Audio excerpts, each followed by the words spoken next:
Responsabilité, le podcast de Charlotte Michon.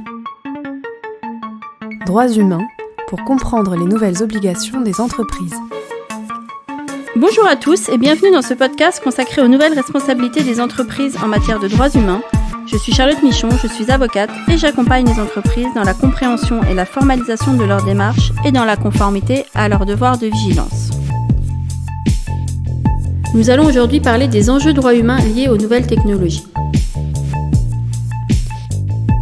Pour aborder ce sujet qui est vraiment d'actualité sur les enjeux droits humains et RSE liés aux nouvelles technologies en lien évidemment avec les activités des entreprises, j'ai le plaisir d'accueillir Louis Collin. Bonjour Louis. Bonjour. Merci beaucoup d'avoir accepté de venir parler avec moi. Donc, tu es consultant en éthique des nouvelles technologies, tu as fondé un cabinet de conseil et tu es enseignant et notamment dans des écoles d'ingénieurs et c'est assez intéressant de voir que ces des ingénieurs doivent être formés sur cette question. Alors, est-ce que tu peux déjà nous poser peut-être le cadre et pourquoi et quels sont les enjeux environnementaux, droits humains, RSE liés aux nouvelles technologies ? Bien sûr, avec plaisir. Merci Charlotte pour l'invitation. Peut-être quelques remarques liminaires déjà à propos de technologie de manière générale et de ses conséquences. La première chose, je pense qu'il faut avoir bien en tête, c'est le fait que la technologie n'est jamais neutre. Elle n'est jamais neutre parce qu'elle est déterminée, elle est la résultante de choix qui sont faits par des concepteurs qui ont eux-mêmes un bagage et des facteurs culturels, sociologiques, politiques, philosophiques qui les influencent. Donc, elle n'est pas neutre par sa détermination et évidemment, elle n'est pas neutre par ses impacts puisque la technologie est une des principales forces de transformation de nos sociétés depuis 2 siècles environ. Et elle bouleverse les équilibres sociétaux, économiques, environnementaux établis depuis à peu près 2 siècles et la première révolution industrielle. Donc la technologie n'est pas neutre et en plus elle est ambivalente. Qu'est-ce qu'on entend par là, ambivalente ? C'est-à-dire qu'il est très compliqué de distinguer, de dissocier les effets positifs des effets négatifs de la technologie et les effets attendus et non attendus de la technologie. Ce qui rend en fait son appréhension assez compliquée. Et si on prend un exemple concret de ça, si on prend par exemple la plateforme X, anciennement Twitter, évidemment la plateforme X n'est pas neutre, puisqu'on voit bien que les choix de paramétrage, les logiques de fonctionnement, la façon dont on modère la plateforme entraînent des différences sur le contenu qui est mis en avant, et c'est vraiment visible depuis qu'Elon Musk a racheté cette plateforme. Et puis, elle influence la façon dont les gens s'informent. Si on caricature un peu, on peut dire que depuis 20 ans, les réseaux sociaux ont plus durablement bouleversé la façon dont les gens s'informent que 200 ans de loi sur la liberté de la presse. Et enfin, si on reprend toujours cet exemple, elle est profondément ambivalente parce que c'est difficile de distinguer ces effets positifs de ces effets négatifs et les effets attendus des effets non attendus. Alors, une fois qu'on a dit cela, on peut s'intéresser, essayer quand même de catégoriser un petit peu les impacts. Et si on le fait, il faut garder en tête qu'en fait, ces impacts, théoriquement, ils sont quasiment infinis. Juste, je te donne un chiffre. Le MIT a essayé de se prêter à l'exercice et il en ressort 777 risques, rien que pour l'intelligence artificielle. Et on ne parle pas des nouvelles technologies, on parle juste de l'intelligence artificielle. Donc, il faut accepter de prioriser et de catégoriser. Si on veut prioriser, peut-être ce qu'on peut retenir déjà, en matière RSE, on va dire de manière large, c'est que le numérique n'est pas immatériel. C'est-à-dire que le numérique, qui est un ensemble de technologies, donc de terminaux, des objets connectés, des serveurs, des data centers, des réseaux, tout cet ensemble de technologies, son fonctionnement et sa fabrication sont gourmandes et en énergie et en ressources. Donc on a déjà ces sujets-là environnementaux. Là, tu parles des supports matériels physiques, ce qu'on appelle le hardware. Ouais, tout à fait. Alors, c'est vrai pour la fabrication et c'est vrai aussi pour le fonctionnement. Oui. Mais tu as raison de dire que c'est la fabrication qui pèse le plus dans la balance. Oui. Ouais. Okay. Sur la fabrication, par exemple, si tu veux un chiffre, on considère aujourd'hui qu'un smartphone, il a besoin de retourner 1000 fois son poids en matériaux pour avoir un smartphone. C'est-à-dire qu'il faut retourner environ 200 kilos, de matière pour avoir un smartphone de 200 grammes à la fin. D'accord. Et on change de smartphone en France en moyenne tous les 2 ans et demi. Okay. Donc là, forcément, ça demande des volumes en termes de minerais.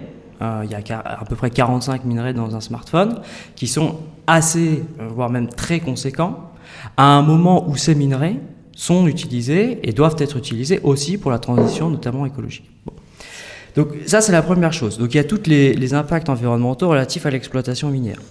Il y a aussi la consommation énergétique des systèmes et de l'ensemble des systèmes qui constituent le numérique. On considère aujourd'hui que c'est à peu près 10% de la consommation électrique. Enfin, c'était 10% en 2019. Ça sera de l'ordre de 20% normalement en 2025. Okay.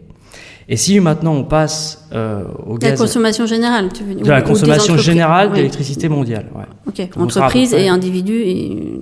Tout confondu, ouais. Okay. Si on fait le même exercice pour les gaz à effet de serre, okay, donc on resserre un petit peu la focale. En 2019, on était à peu près à 4% des gaz à effet de serre qui étaient induits par l'usage du numérique. Aujourd'hui, on est aux alentours normalement de 8% et on devrait être à 14% en 2040. D'accord, que l'usage, hein, pas la fabrication. Usage et fabrication, excuse-moi. Ah ouais, okay, non, c'est moi, je me suis... L'ensemble du secteur numérique. L'ensemble du secteur, ouais.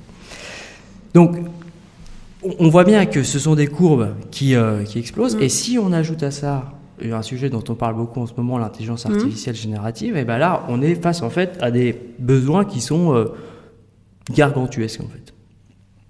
On le voit bien d'ailleurs dans l'actualité, Microsoft a demandé à un industriel de rouvrir une partie de la centrale nucléaire de Three Mile Island, juste pour assouvir les besoins de ces IA génératives et notamment ChatGPT. Okay.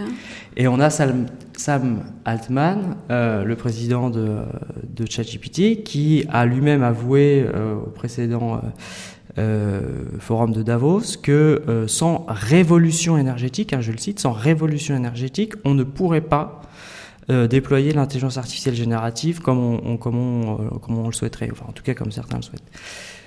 Et par révolution énergétique, il entend un développement important des centrales nucléaires. Donc on voit bien qu'on est là face à vraiment une demande qui est quasiment critique. Et aujourd'hui, alors demain elle sera peut-être nucléaire, mais aujourd'hui elle est encore à 70% carbonée, cette énergie. Et donc quand on utilise, alors quand on fabrique, mais aussi quand on utilise des systèmes numériques, c'est tout sauf immatériel. Ça a des répercussions environnementales importantes. Donc ça, c'est la première chose à garder en tête sur la partie environnementale. Sur la partie sociétale, et en termes de droits humains, on a beaucoup d'enjeux. Ça serait difficile de les lister un par un. On pourrait essayer quand même de les catégoriser. La première partie de ces enjeux, c'est des enjeux que tu connais bien en fait. Ils sont relatifs aux conditions de travail dans la chaîne de valeur. Okay. Donc on sait, et on vient d'en parler, que effectivement les systèmes numériques demandent beaucoup de minerais. Donc il y a déjà toutes les questions relatives aux conditions de travail dans les mines. Extractif, oui. Voilà. On sait que c'est très risqué en termes de droits humains. Tout à fait.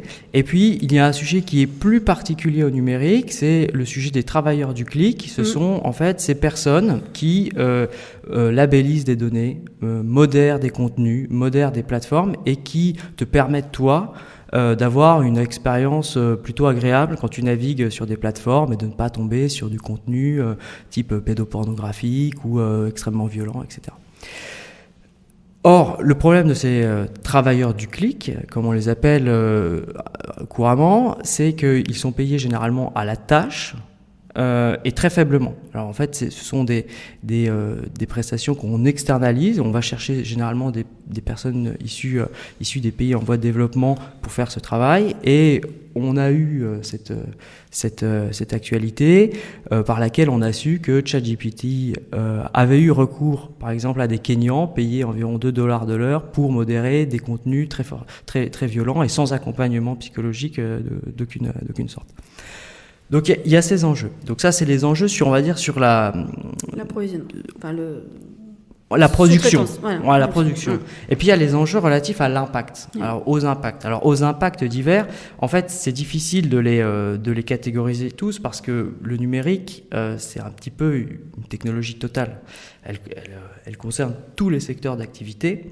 Et donc, par secteur d'activité, tu pourrais avoir des typologies de risques un petit peu différentes. Et puis, je te le redis, le MIT, quand ils ont essayé de faire l'exercice, ils s'en sortent avec 777 risques. Donc, bon. Sur les impacts, on pourrait par exemple parler de vie privée, de discrimination. Je pense que, à mon sens, une bonne manière d'aborder ce sujet, c'est de le regarder sous l'angle de l'autonomie. Parce qu'en fait, ce que fait le numérique, et notamment l'intelligence artificielle, c'est de nous dessaisir d'un ensemble de décisions qu'on avait plutôt l'habitude de prendre. Alors, je vais pas te faire une liste à l'après-vert, mais tu vois bien que quelle route tu empruntes, dans quel restaurant tu vas manger, quelle information tu vas consulter, dans quoi tu vas investir, quelle personne tu vas recruter, est-ce que tu vas être recruté, avec quel argument on va te convaincre d'acheter, et demain peut-être quelle politique économique dois-je suivre, quelle loi dois-je rédiger. Aujourd'hui, on considère qu'on a 90% des ordres de bourse qui sont passés par des systèmes algorithmiques. Et on a des députés, des parlementaires qui commencent à rédiger des normes avec l'usage d'intelligence artificielle générative. La question que cela pose, en fond, c'est finalement, est-ce qu'on est tous d'accord pour se dessaisir de ces décisions qu'on prenait ? Et est-ce qu'on est d'accord pour les donner à des systèmes qui s'appuient en fait simplement sur la maximisation de statistiques passées ? Tu vois. Ça peut poser et des informations nécessairement choisies. Ils ne peuvent pas avoir une vision complètement 360 de toutes les informations disponibles. Ouais, tout à fait. C'est exactement ce que j'allais dire. C'est-à-dire que, non, mais t'as raison. C'est la maximisation de statistiques passées. Et donc, on n'est pas sûr que ça détermine un optimum pour l'avenir. Parce que on voit que les intelligences artificielles se trompent régulièrement. La définition de la performance, elle n'est pas forcément toujours la bonne. Et puis, ou elle est faite de façon très étroite. Et puis deux, c'est ce que tu viens de dire, parce que on le résume généralement sous une phrase, code is law. C'est-à-dire que les logiques de fonctionnement qui sont déterminées par les concepteurs, elles s'imposent à l'utilisateur. Et toi, tu ne pourras jamais les négocier, tu ne pourras jamais les rediscuter. Et bien souvent, tu n'es pas associé à leur conception. Et donc, elles s'imposent. Alors, ne pas discuter des recommandations d'un système de navigation GPS, bon, c'est anecdotique. Okay. Ouais, pas d'enjeu. Par contre, ne pas discuter de décisions qui auront des répercussions significatives sur ta vie ou qui produiront des effets juridiques sur ta vie ou sur celle d'autres personnes, là, par contre, il y a des enjeux. Et tu as tout un tas de pans qui peuvent, un tas d'exemples qui peuvent être cités, hein, l'accès au crédit, l'accès à l'assurance, l'accès à l'emploi, le recrutement, la façon dont tu travailles, l'accès au système judiciaire, aux services publics, le fait que tu sois soumis à des contrôles policiers, le fait que tu sois soumis à des contrôles administratifs, etc., etc. Et la véritable problématique derrière, c'est que en tant qu'individu et même en tant que société, nous n'avons pas aujourd'hui les moyens de remettre en question ces recommandations, la plupart du temps. Très bien, c'est optimiste. Mais bon, il y a quand même eu des cadres réglementaires qui se sont créés, notamment au niveau de l'Union européenne. Est-ce que tu peux nous les présenter rapidement ? Quelles limites, en fait, quels garde-fous ont été mis en place pour protéger les individus, finalement. Oui, tout à fait. Alors, c'est ça qui est peut-être le motif d'espoir. Une fois qu'on a montré les problématiques, je pense qu'il y a effectivement des solutions et le cadre réglementaire que l'Union européenne a imaginé va dans le bon sens à mon sens. Alors, plusieurs choses sur le cadre réglementaire. Déjà, le cadre réglementaire, il est l'aboutissement de tout un travail de formalisation de soft law. On compte aujourd'hui à peu près 500 référentiels en matière d'éthique de l'intelligence artificielle. Toutes les grandes organisations internationales, l'ONU, OCDE, UNESCO en ont fait. Et c'est finalement l'Union européenne qui a été la première à imaginer une réglementation contraignante sur le sujet. Alors, Petite précision quand même, en fait, ce cadre réglementaire, on pourrait plutôt parler on pourrait y voir plusieurs strates. La première strate, c'est quand même le règlement général sur la protection des données personnelles de 2018. Parce que il attaque le sujet de l'automatisation et de l'intelligence artificielle par le biais de la donnée personnelle. Et donc tous les algorithmes qui demain traiteront de la donnée personnelle devront déjà, normalement, être soumis au RGPD. Un article qui est particulièrement éloquent à retenir peut-être, c'est l'article 22 du RGPD qui dispose qu'une personne a le droit de ne pas faire l'objet d'une décision qui soit fondée exclusivement sur un traitement automatisé et qui produirait des effets juridiques, dont on parlait tout à l'heure. Et ça, cet article-là, il a déjà donné lieu à de la jurisprudence, notamment une jurisprudence de la Cour de justice de l'Union européenne de décembre 2023, c'est l'arrêt Choufa. Et l'arrêt Choufa considère par exemple qu'un système qui vise à te donner un indice de probabilité de remboursement de crédit de manière automatisée, est un traitement automatisé et qu'il est donc soumis à ce droit que je viens de lire, c'est-à-dire le droit de ne pas faire l'objet uniquement d'un traitement automatisé. Donc, en gros, d'avoir une revue humaine. Okay. Donc, le RGPD dit déjà certaines choses et je pense que si on appliquait déjà le RGPD au traitement algorithmique, on aurait déjà une première protection importante. À voir ce que la jurisprudence et notamment la Cour de justice de l'Union européenne fait, mais je pense qu'on a déjà une première strate importante. La deuxième strate qui est dans l'esprit de tous, bien entendu, c'est le règlement sur l'intelligence artificielle, règlement européen sur l'intelligence artificielle, RIA ou AI-Act, en fonction des langues avec lesquelles tu le prends.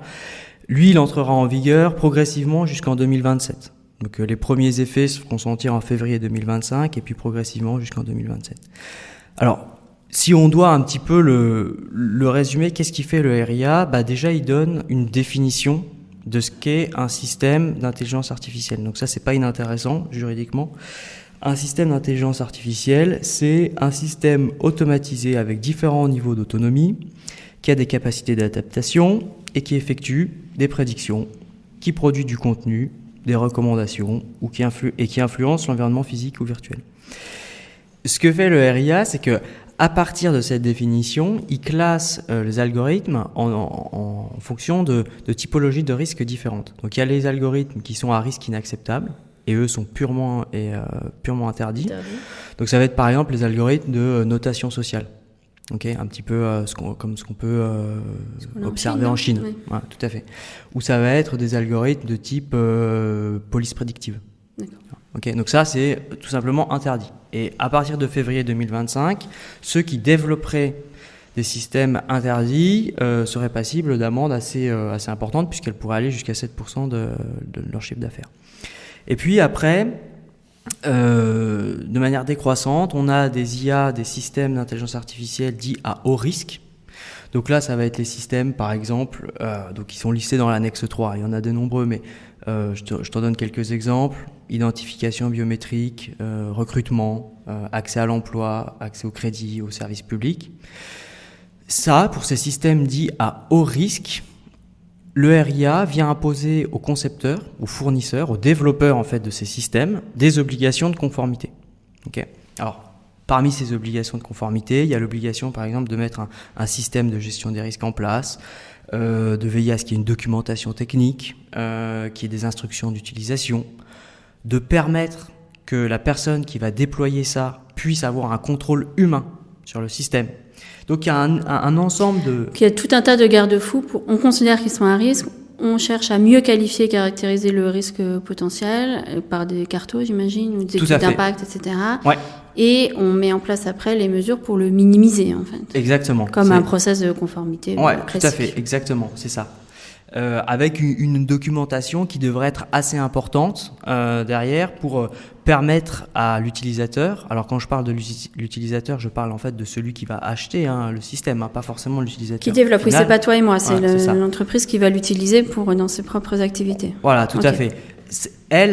L'idée, c'est qu'elle puisse être en commande et que son utilisation ne fasse pas naître les risques qu'on aurait identifiés avant. Okay. Donc sur ceux qui déploient, les utilisateurs ont aussi quelques obligations, notamment de confier le contrôle humain à des personnes compétentes, de respecter la notice d'utilisation, et puis des obligations d'information vis-à-vis des utilisateurs finaux, ceux qui seront vraiment confrontés à l'algorithme en tant que tel. Je te le disais, le montant des amendes, il est assez important. Donc, on a un cadre global européen qui est quand même pionnier, par rapport, si on observe à ce qui peut être fait dans d'autres régions dans le monde. Par exemple, aux États-Unis, aujourd'hui, on n'a pas de cadre là-dessus. Alors, il y a certains États fédérés qui commencent à bouger, mais au niveau fédéral, on n'a rien. Pour autant, c'est pas sûr que l'AI Act couvre tout non plus, et c'est pour ça que ça, à mon sens en tout cas, ça n'économise pas d'avoir une réflexion plus large en matière d'éthique du numérique, parce que l'AI Act, par exemple, ne parle pas d'environnement ni d'impact environnemental. Oui, puis il est tourné sur l'usage, enfin les risques liés à l'utilisation potentielle, pas les risques qu'on a vus avant à la fabrication. Tout à fait. Alors après, ça s'est couvert en partie par le devoir de vigilance, du coup. Enfin, a priori, oui. D'ailleurs, sûr. Le reporting extra-financier dans son genre, par les autres réglementations RSE plus générales. Tout à fait, c'est ce que je voulais aborder. C'est effectivement, si on regarde la réponse qui doit être apportée aux entreprises par les entreprises, de manière plus générale, effectivement, je pense qu'il faut pas prendre le seul prisme du RGPD ou de l'AI Act. La première chose à faire, à mon sens, c'est déjà de s'interroger sur la stratégie de numérisation qu'on veut mettre en place. Et donc, s'interroger sur la stratégie de numérisation, on peut le faire grâce à un exercice que tu connais bien, c'est la CSRD. Déjà, en regardant la stratégie, le business model, les risques du business model, on peut déjà capter les risques de la numérisation. Et est-ce qu'on veut aller vers là ou pas ? Et à mon sens, ce qui devrait émerger de ça, c'est un espèce de techno-discernement. C'est-à-dire essayer d'être capable de prioriser les technologies du numérique qui ont un intérêt social et environnemental fort, et de laisser de côté ce que j'appellerais les gadgets, ou les technologies qui sont plus de l'argument marketing ou de la mode, qui permettent peut-être des petits gains à très court terme, mais qui ne sont pas structurants et surtout qui ont des impacts trop forts par rapport à déséquilibre, impact, bénéfice, quoi. Ouais, bien sûr. Et si on regarde alors, pour terminer, donc certaines entreprises ont déjà mis en place des mesures pour réguler, si je puis dire. On voit notamment des codes éthiques de l'intelligence artificielle qui apparaissent. Enfin, en tout cas, moi, c'est ce que j'ai déjà vu. C'est quoi les premières réponses des entreprises qui ont été mises en place ? Alors là, je pense que c'est quand même les entreprises les plus concernées dans leur offre de produits et services qui ont réagi les premières sur ces questions. Ouais, tout à fait. Je pense que effectivement, les premières à devoir s'interroger, ce sont les concepteurs de ces technologies numériques. Finalement, si tu n'en es qu'une entreprise utilisatrice, tes obligations de conformité déjà sont moindres et les risques sont bien moindres. Alors, qu'est-ce qu'on peut mettre en place par rapport aux risques qu'on aurait pu identifier? Alors déjà, une réflexion stratégique, j'y reviens, mais c'est important. Notamment, je pense que c'est très important sous le prisme de l'environnement. Donc se saisir des ESRS qui sont prévus par la CSRD pour répondre aux questions environnementales du numérique, c'est à mon sens indispensable. C'est indispensable parce que l'AI Act ne le prendra pas en compte et que pourtant, c'est quand même un des aspects critiques du numérique. Après, si on va de manière plus précise sur ce qui peut être fait, déjà, alors on parle des codes d'éthique. Le code d'éthique, la charte éthique numérique, c'est bien. C'est quelque chose qui permet d'afficher justement cette stratégie une fois qu'elle a été définie. Je pense qu'aujourd'hui, on peut aller encore un petit peu plus loin. La première chose, ça va te paraître convenu, mais déjà, c'est de mettre une gouvernance en place. Donc ce que je vois, ce que j'observe, c'est généralement un comité, alors d'éthique ou pas, mais un comité qui a la charge de définir les lignes directrices et d'être le décisionnaire en dernier ressort quand il y a des dilemmes qui se présentent. Et puis mettre en face de ce comité une équipe opérationnelle ou un responsable qui a, lui, la charge du déploiement en pratique. Un outil qui me semble de plus en plus nécessaire, c'est la cartographie des traitements. Donc, ou alors plutôt sur le modèle de ce que propose le RGPD, c'est-à-dire un registre des traitements algorithmiques que tu utilises. Alors là, il y a un exemple qui est assez intéressant, qui a été donné par le département de l'Ille-et-Vilaine, qui s'est prêté à l'exercice et qui l'a rendu public. Je sais que c'est pas une entreprise, mais comme il l'a rendu public, c'est intéressant pour ceux qui voudraient voir à quoi ça peut ressembler. Et donc, c'est en ligne et vous avez un descriptif de tous les traitements algorithmiques qu'utilise le département, avec à chaque fois le type d'algorithme utilisé, le degré d'automatisation de l'algorithme, le degré d'explicabilité, le nombre de décisions annuelles que cet algorithme prend, le public concerné et l'impact sur ces publics. Et donc déjà, ça permet de savoir qu'est-ce qu'il y a, c'est quoi l'existant et quel est le risque porté par les existants. Après, il faut faire le même travail sur ce qui est en train d'être développé ou déployé. Et on sait qu'il y a quand même une hype autour de l'intelligence artificielle, donc des projets en déploiement ou en développement, même s'il y en a beaucoup qui n'iront pas au terme, c'est quand même important de regarder un peu ce qui se fait. Donc là, généralement, moi, ce que j'observe, c'est des questionnaires d'auto-évaluation de 2 niveaux, on pourrait dire, c'est-à-dire un au niveau opérationnel avec un questionnaire de pré-filtrage, de pré-identification des risques, et un questionnaire un peu plus robuste à destination des équipes de conformité pour qualifier véritablement le risque au regard de l'AI Act. Et puis dernière chose, c'est une fois qu'on a la cartographie, c'est mettre des plans de mise en conformité en face des systèmes à haut risque selon l'AI Act. Parce que on sait que l'entrée en vigueur, elle prendra encore un petit peu de temps, mais je pense que c'est pas. Ça peut mettre du temps à se mettre en place. Voilà, c'est ça. Donc je pense que gagner aujourd'hui du temps et commencer à préparer la mise en conformité, au moins des systèmes à haut risque, c'est déjà important. Je sais pas si tu me laisses une dernière remarque. C'est d'un point de vue social. On n'en a pas parlé, mais je pense que c'est quand même important aussi de faire vivre le dialogue social sur ces enjeux. Je pense que c'est fondamental dans la mesure où les collaborateurs seront les premiers peut-être touchés, notamment lorsque tu penses à du déploiement d'outils technologiques dans leur environnement de travail. Or ça, en fait, c'est visé par le Code du travail, par l'article 2315-95 du Code du travail, qui impose que les CSE soient informés et consultés sur toute introduction d'une nouvelle technologie dans l'environnement de travail. Et je pense qu'au-delà de la règle de droit, c'est indispensable, notamment pour mieux penser la formation des collaborateurs dans le temps, qui en seront les premiers utilisateurs, en fait. Très bien, merci beaucoup Louis pour ce panorama rapide mais intense. Merci pour tout et donc c'est fini pour aujourd'hui. Nous nous retrouvons dans 15 jours pour un nouveau podcast. Merci beaucoup Charlotte.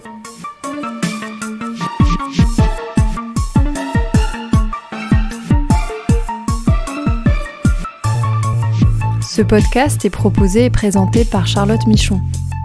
Vous pouvez la contacter sur LinkedIn pour plus d'informations. Produit par Amicus Radio, réalisé par Léobardo Arango.